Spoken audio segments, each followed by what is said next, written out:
اعوذ باللہ من الشیطان الرجیم، بسم اللہ الرحمن الرحیم۔ انجینئر اویس دورانی قرآن لیکچر کے سلسلے میں حاضر خدمت ہوں جی۔ اصل میں میرا جو سارا سٹریس ہے وہ انفس و آفاق کی طرف ہے، جہاں سے کوئی نئی ڈسکوری ہو، چاہے نفسیات کی دنیا میں ہو یا انسانی دنیا میں کوئی نظریہ ہو، یا یونیورس میں کوئی ڈسکوری ہو سائنس اور ٹیکنالوجی کی، تو وہ میں جو ہے تو قرآن کی روشنی میں اس کو پرکھتا ہوں۔ اور اللہ کے فضل و کرم سے اب تک جتنی بھی ڈسکوریز ہوئی ہیں ان میں سے ہر ایک ڈسکوری جو ہے وہ قرآن کو ویلیڈیٹ کرتی ہے۔ اور قرآن کا یہ کلیم سنوریم آیاتنا فی الآفاق وفی انفسہم حتی یتبین لہم انہ الحق، اور آگے ہے ان الا ہوا ذکر للعالمین، یہ تو سارے آنے والے زمانوں کے لیے یہ قرآن ذکر ہے، یاد دہانی ہے۔ لَتَعْلَمُنَّ نَبَأَهُ بَعْدَ حِینٍ، اس کی جتنی ڈسکوریز ہیں انسانی دنیا میں یہ آہستہ آہستہ ہوتی رہیں گی، اور جو ہے تو پھر جان جاؤ گے کہ بھائی یہ جو کچھ قرآن نے 1400 سال پہلے کہا ہے وہ موجودہ دور میں جو ہے تو اس طرح کیسے پردے اس کے جو ہے تو ہٹ رہے ہیں، اور قرآن کی جو دعوے کلیمز ہیں وہ ثابت ہو رہے ہیں کہ یہ واقعی کتاب جو ہے تو اللہ کی کتاب ہے۔ ٹھیک ہے جی، اب ہم اللہ کی ہستی پہ آئیں گے کہ وہ جو اقتدار مطلق جو ہے، ساورینٹی جس کو کہتے ہیں انگریزی میں، ٹھیک ہے نا، اور ایک آیت ہے 21/23، یہ قرآن کا لا یسألو اما یفعل، یعنی عالم امر میں اللہ جو چاہتا ہے پلان کرتا ہے، جو قوانین بناتا ہے، پھر عالم خلق میں جب بھیجتا ہے فقدروا تقدیرا، تو وہ ان کو قوانین میں جو اندازوں میں پیمانوں میں ڈھال دیتا ہے، تو وہاں پہ وہ اللہ تعالیٰ بھی اس کی جو ہے تو ان لاس کو وائلیٹ نہیں کرتا۔ یہ کانسیپٹ قرآن میں آپ سمجھ لیں، اللہ تعالیٰ جو ہے وہ قوانین والا اللہ ہے جی، اللہ قوانین کے ارد گرد جو ہے تو کسی چیز کو قرآن تسلیم نہیں کرتا، یہ بات سمجھانے کی، ٹھیک ہے جی۔ اب یہ جو شعبہ جو ہے پولیٹیکل سائنس ہے، جو انسانی نظام باہمی سے متعلق ہے، جو ہے پولیٹیکل سائنس جو ہے، ٹھیک ہے، پولیٹیکل فلاسفی بھی اسے کہتے ہیں۔ مملکت یا ریاست وہ بلند ترین معاشرتی ادارہ جو انسان کے تمدنی معاملات کو قانون اور ضابطے کی روح سے سر انجام دینے کے لیے اسٹیبلش کیا جاتا ہے۔ مملکت کے اجزاء ترکیبی کیا کیا ہوتے ہیں جی؟ آبادی، علاقہ، وحدت نظام، یونیفارمٹی آف لا، اور اقتدار اعلیٰ، ساورینٹی، یہ چار چیزیں۔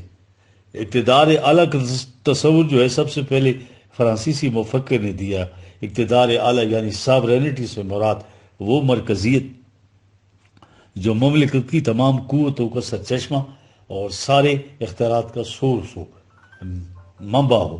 دیگر قوائے مملکت ذاتی قوت نہیں رکھتے، ان کے پاس اقتدار اعلیٰ کی تفویض کردہ قوت ہوتی ہے۔ اقتدار اعلیٰ اپنے اختیارات کسی سے نہیں لیتا اور نہ ہی اس کے فیصلوں کے خلاف اپیل ہو سکتی ہے۔ رابرٹ لینزنگ نے اس کی تعریف کیوں کی ہے؟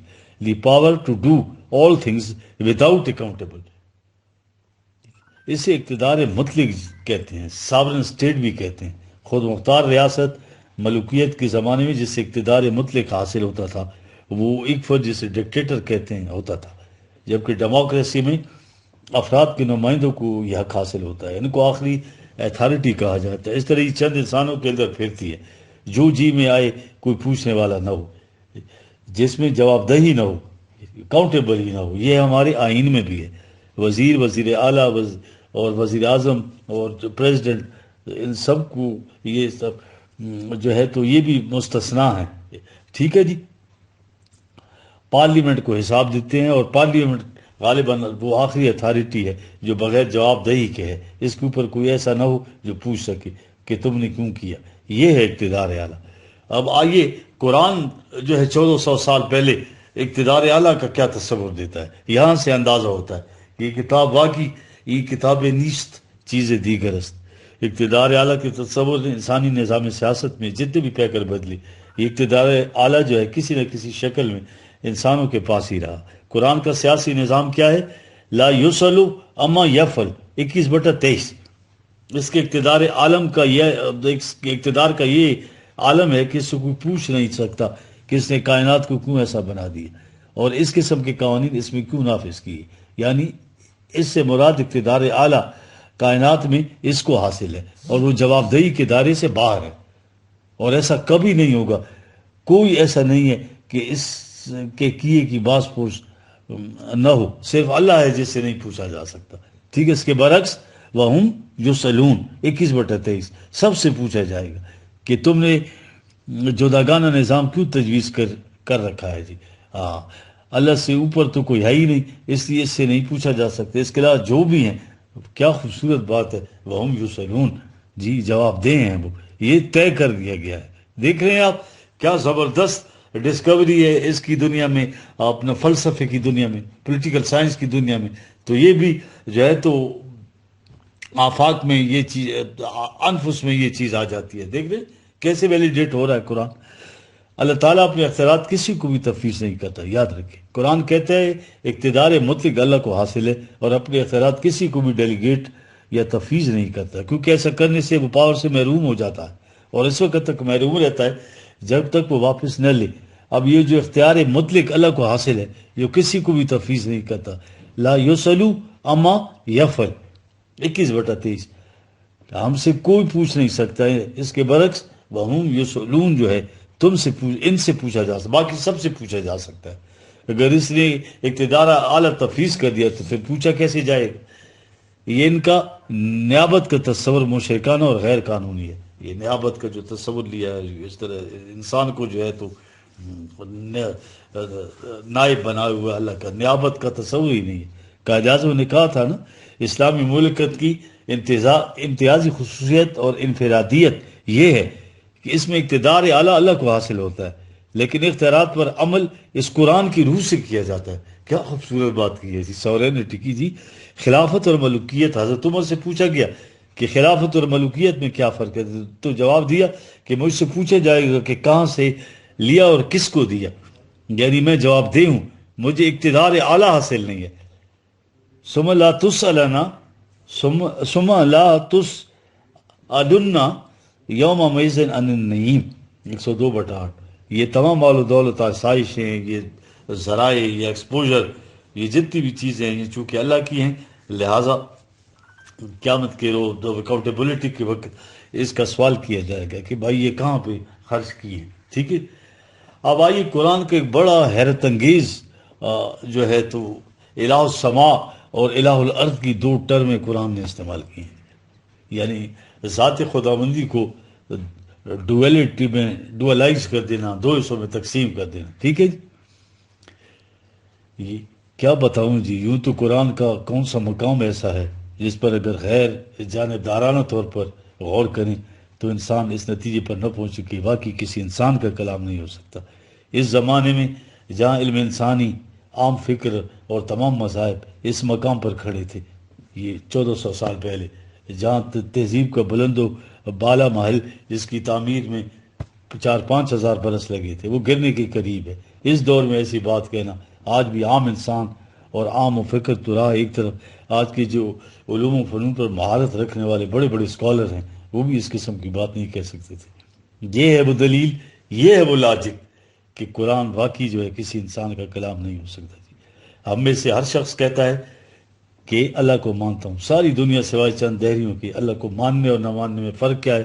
یہ تمام سائنسدان مستثنیات کو چھوڑ کر مانتے ہیں کہ واقعی یہ کائنات اللہ کی تخلیق ہے، فطرت کے قوانین اٹل ہے اور ان میں سے ایک عظیم حسن و تدبر ہے۔ ساتھ یہ بھی کہتے ہیں کہ کائنات اتفاقاً وجود میں آ گئی، جیسے گھڑی کی چابی دی جاتی ہے، یہ کائنات بھی قاعدے کے ساتھ گھڑی کی طرح چل رہی ہے۔ اصل بات تو ایمان باللہ ہے، اس سے کفر، یہی تو امتیازی چیز ہے، اور ہمیں اس پہ فرق نظر نہیں آتا کیونکہ اللہ کو سب مانتے ہیں سوائے چند دہریوں کی۔ جی 21/21 بہت خوبصورت آیات ہے۔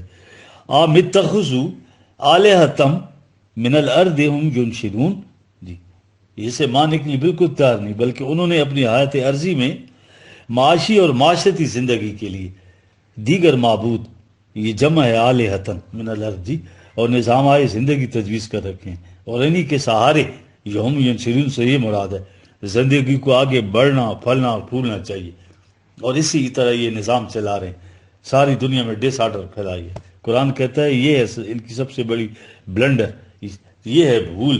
قرآن نے آگے تفریق کی ہے، وَهُوَ اللَّهُ فِي السَّمَاوَاتِ وَفِي الْأَرْضِ، یاد رکھو 6/3۔ یہ نہ سمجھو کہ اس کا اقتدار جو ہے صرف خالی کائنات تک محدود ہے، جبکہ تمہاری معاشرتی اور تمدنی زندگی، یا ارض سے مراد معاشرتی اور تمدنی زندگی، اور سما سے مراد خارجی کائنات، تو اس کے دائرے اثر و نفوذ سے خارج ہے۔ یہ کہنے کی کیا ضرورت ہے؟ جب کہہ دیا میں تو اللہ کو مانتا ہوں، تو قرآن ارض و سما کے الہ میں یہ تفریق کیوں کر رہا ہے؟ آئیے ذرا قرآن سے پوچھتے ہیں جی۔ وَهُوَ الَّذِي فِي السَّمَاءِ إِلَٰهٌ وَفِي الْأَرْضِ إِلَٰهٌ، ٹھیک ہے، 43/84۔ دنیا کی کسی کتاب میں الہ الارض اور الہ السما کی یہ تفریق نہیں ہے۔ یہاں یہ وہ تفریق کر رہا ہے کہ تم الہ السما تو مانتے ہو مگر الہ الارض سے انکار ہو، حالانکہ حقیقت یہ ہے یہ وَالَّذِي فِي السَّمَاءِ إِلَٰهٌ وَفِي الْأَرْضِ إِلَٰهٌ۔ گویا انسانی ذہنی تفریق کی تھی، دو قسم کے الہ تجویز کر کے، ایک سماوی اور دوسرا ارض کا، جبکہ قرآن اس کی تردید کر رہا ہے۔ یہ بات غور کرنے کی کہ اللہ کے ماننے کے معنی کیا ہیں۔ جب ساری کائنات کا اللہ ہے تو کائنات میں سما اور ارض دونوں آ گئے، یعنی اللہ کو اس طرح ماننا ہوگا، الہ السما بھی وہی اور الہ الارض بھی وہی۔ ارض کا اللہ الگ اور سما کا اللہ الگ ماننے کا نتیجہ کیا ہے؟ اب قرآن بتا رہا ہے جی۔ آئیے اس نتیجے پر یہ جو ہمارے ساتھ دنیا میں ہو رہا ہے، اس آیت میں کہا یہ گیا ہے کہ ارض یعنی تمدنی زندگی کے لیے، اور الہ گویا یہاں فرق پیدا کر دیا کہ الہ السما تو مانتے ہیں مگر الہ الارض اور تجویز کر رکھیں۔ ٹھیک ہے نا، یورپ کے سارے سائنسدان خدا کو مانتے ہیں، مانتے ہیں کہ یہ سلسلہ اس کے بنائے قوانین کتابیں چلتا ہے۔ ان تمام کتابوں میں ساری تگ و تاز الہ السما کے متعلق ہوتی ہے، ان میں سارا یورپی اقوام اور ہم مسلمان بھی شامل ہیں۔ جب ان کی زمینی زندگی جو ہے معاشی معاشرتی ارضی سے تمدنی سیاسی، کیا اس میں بھی اسے الہ مانتے ہیں؟ یہ سارا معاشرتی نظام اپنا کنٹرائیو کیا ہوا ہے، مین میڈ ہے۔ ان تمام شعبوں میں کہیں بھی الہ الارض اس کے اندر ہے؟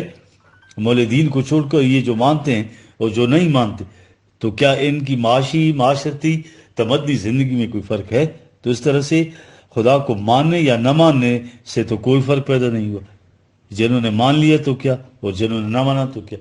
یہ ماننے والے بھی خدا کو کبھی کبھی ایکسٹرا کھلاڑی کے طور پر استعمال کرتے ہیں، ہماری طرح زیریا 11/92 زیریا ایکسٹرا کھلاڑی کو کہتے ہیں جی۔ یعنی اس آیت پہ کہا گیا کہ تم نے اللہ کو بطور ایکسٹرا رکھا ہے، جب اصلی کھلاڑی کسی حادثے کا شکار ہو جائے تو اس وقت کوئی دیر کے لیے استعمال کر لیا۔ کیا خوبصورت اصطلاح زہریہ۔ مسلمانوں کے لیے سرمایہ دار اقوام کی چال، یہ پچھلے دنوں کمیونسٹوں کا زور پڑا تو سرمایہ دارانہ جو اقوام مصیبت میں پڑ گئی، تو جو اشتراکیوں نے ان کے خلاف یہ نعرہ بلند کیا، workers of the world unite together, you won't lose anything but your chains. تو سرمایہ داروں نے کیا کہا؟ دیکھ چال ان کی، believers in God unite together. حالانکہ تمام مغربی سیاسی طور پر مسلم اتحاد سے لرزاں تھا سارا ویسٹ، تو اشتراکیوں سے الگ رکھنے کی ان کو جو ہے تو خدا بطور زہریہ جو ہے یاد آ گیا، تاکہ یہ کہیں رشیا کے ساتھ نہ مل جائیں۔ اس طرح ایکسٹرا خدا یاد آ گیا۔ یہ ہے الہ السما کا معنی، اس حد تک کہ کائنات اسے تخلیقی اور یہ سارا نظام اس کے قوانین کتابی چل رہا ہے، اور یہ سارا آسمان اوپر کا حصہ ہے، جہاں خدائی کا اوپر کا حصہ ہے، جہاں خدائی کار فرما ہے۔ اب یہ نیچے ان خدا پر ایمان لانے والوں کی کیفیت کیا ہے کہ سیاست، معیشت، معاشرت، سارا نظام جو ہے ان کا یہ کنٹرائیوڈ ہے، سیلف میڈ ہے، انسانوں نے بنایا ہوا ہے۔ جس طرح خدا کو نہ ماننے والوں کے ہاں خدا نہ وہاں ہے اور نہ یہاں ہے۔ ہاں، خارجی کائنات کے اصول و اقدار اور خدا کی، مگر انسانی زندگی کے تمام ضوابط جو ہیں یہ سارے خود ساختہ ہیں، کنٹرائیوڈ ہیں۔ کائناتی زندگی میں تو مانتے ہو کہ خدا کے قوانین رائج ہیں، پھر تمہاری اپنی زندگی میں کیوں نہ رائج ہو؟ آسمانی کوروں پر تو اس کی خدائی ہے، مگر تمہاری زمینی زندگی میں، ارضی زندگی میں اس کی خدائی نہ ہو۔ آخر کیوں؟ یہ خدا کا ہمارا ماننا کہ ہم سب آسمانی خدا مانتے ہیں مگر الہ الارض پر کسی کا ایمان نہیں۔ اگر خدا کو اس طرح مانی جس طرح سورج خدا کو مان کر اس کے قانون کے خلاف ذرا بھی آنکھ جھپک نہیں سکتا۔ دیکھ رہے ہیں کائنات کی جتنی بھی چیزیں ہیں تون اور کرر ساری وہ چل رہی ہیں۔ اگر اس الہ سما کو اس طرح الہ الارض مانے کہ جیسے سما کے اندر اس کے قوانین رائج ہیں، تو اس طرح ہماری زندگی میں بھی اس کے قوانین نافذ العمل ہوں۔ تو یہ ہے اللہ کا صحیح ماننا۔ دیکھ رہے وَلَهُ مَنْ فِي السَّمَاوَاتِ وَالْأَرْضِ وَمَنْ عِنْدَهُ لَا يَسْتَكْبِرُونَ عَنْ عِبَادَتِهِ وَلَا يَسْتَحْسِرُونَ يُسَبِّحُونَ اللَّيْلَ وَالنَّهَارَ لَا يَفْتُرُونَ۔ یہ ایک ہی سورہ ہے اور یہ دو آیتیں 19-20۔ یہ تمام جتنے بھی ہیں کائنات اس کی اطاعت میں سرکشی اور سستی کا مظاہرہ نہیں کرتے، یعنی ساری قوتیں اللہ کو مانتی۔ اب جو اللہ کو نہ مانے تو اسے ابلیس کہتے ہیں۔ دراصل نان بلیور بھی خدا کو مانتا ہے۔ دیکھ رہے ہیں کالا فبعزتک لاغوینہم اجمعین۔ دیکھ رہے ہیں 38/82۔ وہ الہ سما تو مانتا ہے لیکن ارض میں الہ نہیں مانتا۔ یہ انسان ارض میں الہ نہیں مانے گا۔ ابلیس نے کہا کہ میں دونوں میں ایمان والوں اور بغیر ایمان والوں میں یہ کروں گا، حکم سے سرکشی کے باوجود میں خدا کو مانتا ہوں۔ تو کہا تو ایسی مملکت کا پتہ بتاؤں گے جو لازوال ہو، وہ یہ ہے الہ السما اور الہ الارض مان لینا۔ صرف نظری طور پر اپنی تمدنی زندگی اپنے قوانین سے چلاؤ، ٹھیک ہے نا، جس طرح یہ یورپ کے سائنسدان اور ہم سب لوگ مانتے ہیں۔ یہ کوئی نہیں ہے پوری کائنات میں کہیں آپ کو جو ہے ایسا نہیں ملے گا۔ ہاں جی، یہ خدا کا کائنات چلا رہا ہے، بس یہ مان ہے۔ تو قرآن کیا بتا رہا ہے؟ 23 سورہ ہے اور 88-89 دو آیات ہیں جی۔ کل من بیدی ملکوت کل شیء وہو یجیر ولا یجار علیہ ان کنتم تعلمون سیقولون للہ۔ ٹھیک ہے، یہ تمام کائنات میں جو کچھ ہے کس کے حکم کے تابع سرگر ان سے پوچھو نا ذرا، جس کے لیے ہے تو اس کا رہنا چاہیے، پھر اسے اپنی ملکیت کیسے بنا سکتے ہو؟ جب ان سے پوچھو تو سارے کہیں گے کہ ہاں یہ تو اللہ نے کیا ہے۔ ٹھیک ہے، کل من رب السماوات والسبع ورب العرش العظیم سیقولون للہ۔ یہ 86-87 آیتیں اس کی سب مانتے ہیں، پہلے بھی اور آج بھی۔ کل من بیدی ملکوت کل شیء وہو یجیر ویجار علیہ ان کنتم تعلمون، تو سارے کہیں گے سیقولون للہ۔ تو پھر کل فانا تسحرون، تو پھر کون سی چیز مانے آ رہی، دھوکے میں مغالطے میں ڈال رہی ہے۔ اس کے بعد موت پڑ جاتی ہے کہ اپنی جو زندگی ہے تمہاری تمدنی اس میں اپنے خود ساختہ الہ بنا دو۔ ہم نے اصل میں خدا کو دو حصوں میں تقسیم کر رکھا ہے۔ الہ السما مان رہے ہیں مگر الہ الارض ماننے میں کون سی چیز آڑے آ رہی ہے؟ یہی ڈویلٹی ہے، یہی ثانویت ہے۔ ایک حصوں کو مانو، باری تعالیٰ کے طور پر کتابیں لکھی جا رہی ہیں، خدا کا اقرار فخر سے پیش کر رہے ہیں، یہ کتاب ان کی طرف سے آ رہی ہیں تاکہ کہیں روسی نظام نہ آ جائے۔ قرآن ان دونوں کو کہتا ہے کہ تم میں سے کوئی بھی ماننے والا نہیں ہے، کیونکہ الہ الارض ماننے سے انکار کرتے ہو، دو ٹکڑوں میں تقسیم کر رہے ہیں، اب ایک الہ السما دوسرا الہ الارض، تو پھر کیسے مومن ہو سکتے ہو؟ یہ ہے تو سرون، اس طرح خدا کا معنی قرآن تسلیم ہی نہیں کرتا۔ 99% بھی مانو اور 1% کفر کر دو تو اسے قرآن کفر قرار دیتا ہے۔ افتؤمنون ببعض الکتاب وتکفرون ببعض، 285۔ دیکھو جس طرح انسانی جسم کے حصے باخرے نہیں ہو سکتے، اس طرح اس کتاب کے بھی ٹکڑے ٹکڑے تو نہیں ہو سکتے، اس قانون کے تو کسی نسخے کے پریسکرپشن کے تو آپ ٹکڑے نہیں کر سکتے۔ سارے کا سارا مانو یا انکار کر دو، ٹھیک ہے۔ جسم کے 2 ٹکڑے کر دینے سے کوئی ٹکڑا بھی زندہ نہیں رہ سکتا۔ اگر یہ کہا تو نتیجہ کیا ہوگا؟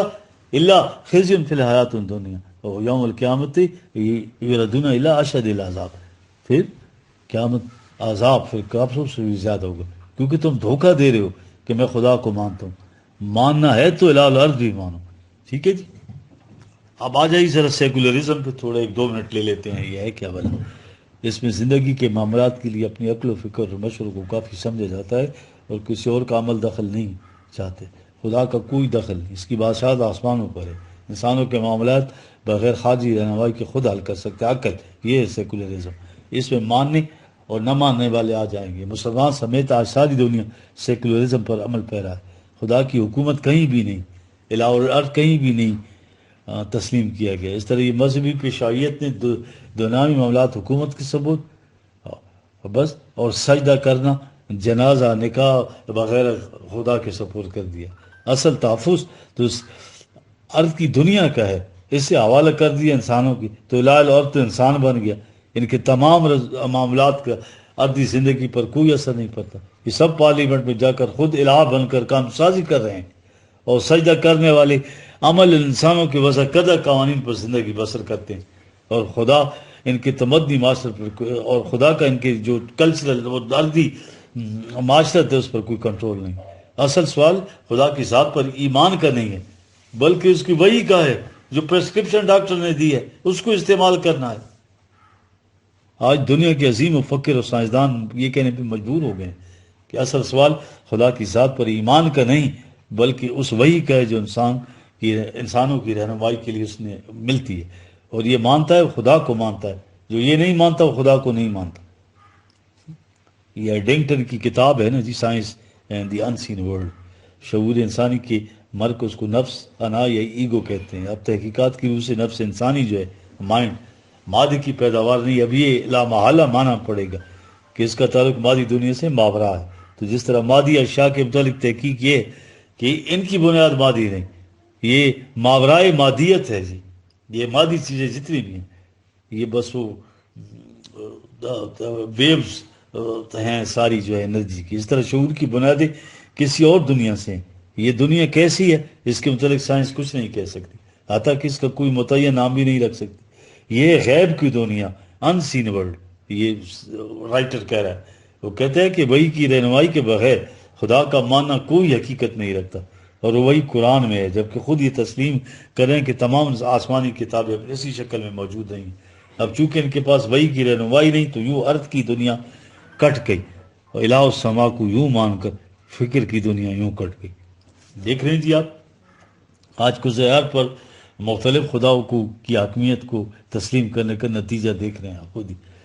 ہمارے ہاں صرف اعتقادات، عبادات، رسوم و مناسک تک کی الہ اولاد کو مانتے ہیں، باقی معاملات ان کا بھی دنیاوی الہ، وہی الہ ہے، دنیاوی الہ ہے۔ قرآن کو صرف اعتقادات و عبادات تک محدود کر رکھا ہے، باقی زندگی خود ساختہ قوانین کے تحت بہت سے الہ بنا رکھے ہیں، معاشرت کا الگ، معیشت کا الگ، تمدن کا الگ۔ یہ ہیں وہ الہ جو مانتے ہیں۔ اور متخذو آلہۃ من الارض ہم ینشرون، جو 21/21 آیت میں نے پڑھی تھی شروع میں، بہت سارے خدا جن کے سارے ان کی زندگی آگے بڑھتی ہے، اور بھول جاتے ہیں کہ لو کان فیہما آلہۃ الا اللہ لفسدتا، 21/22۔ تو اگر پھر خدا کے قوانین کے اس کائنات اگر پھر خدا کے علاوہ اور خدا بھی ہوتے تو دیکھ ساری کائنات دھرم برہم ہو جاتی۔ وَقَالَ اللَّهُ لَا تَتَّخِذُوا إِلَٰهَيْنِ اثْنَيْنِ، یہ الہ السماء اور الہ الارض کی تعریف، الہین اثنین، ٹھیک ہے جی، 16/51، دو خدا نہ بنے، یاد رکھو۔ وَهُوَ الَّذِي إِلَٰهٌ فِي السَّمَاءِ إِلَٰهٌ وَفِي الْأَرْضِ إِلَٰهٌ، 43/84۔ ساری کائنات میں اس کا اقتدار ہے۔ اگر سما میں الگ اور ارض میں الگ الگ خدا مان لیا تو یہ ہے الہین اثنین، ٹھیک ہے جی۔ وما بکم من نعمت فمن اللہ واللہ الدین واسبہ، یہ 16:53 ہے ایک آیت اور 52 ہے۔ اس کی اطاعت لازمی ہے جی، کیونکہ یہی سچا دین ہے، اور جو کچھ تمہیں یہ ساری نعمتیں ملی ہی ہوئی ہیں یہ ساری اس کی دین ہے۔ افغیر اللہ تتقون، اس اطاعت کا مفہوم کیا ہے جی؟ الہ الارض ماننے کے بعد معنی کیا ہوئے؟ وما بکم من نعمتیں فمن اللہ، یہ ماننا پڑے گا آپ کو کہ یہ تمام آسائشیں، نمائیں زندگی، یہ آپ کا پروفیشن، آپ کا نو ہاؤ، یہ آپ کی اسٹرینتھ، آپ کی جتنی بھی پوٹینشیلٹیز ایکچولائز ہوئی ہیں ساری کی ساری، یہ سب اس کی عطا کردہ ہے۔ یہ تمہاری ہنرمندی کا نتیجہ نہیں ہے، تمہاری کیا ہے؟ صرف محنت ہے۔ تو پھر اس کے قوانین کے تابع استعمال کرو نا۔ لِيَكْفُرُوا بِمَا آتَانَاهُمْ، لِيَكْفُرُوا بِمَا آتَانَاهُمْ، جو کچھ ہم نے تجھے دیا ہے اسے کو میرا حاصل کر رہا ہے۔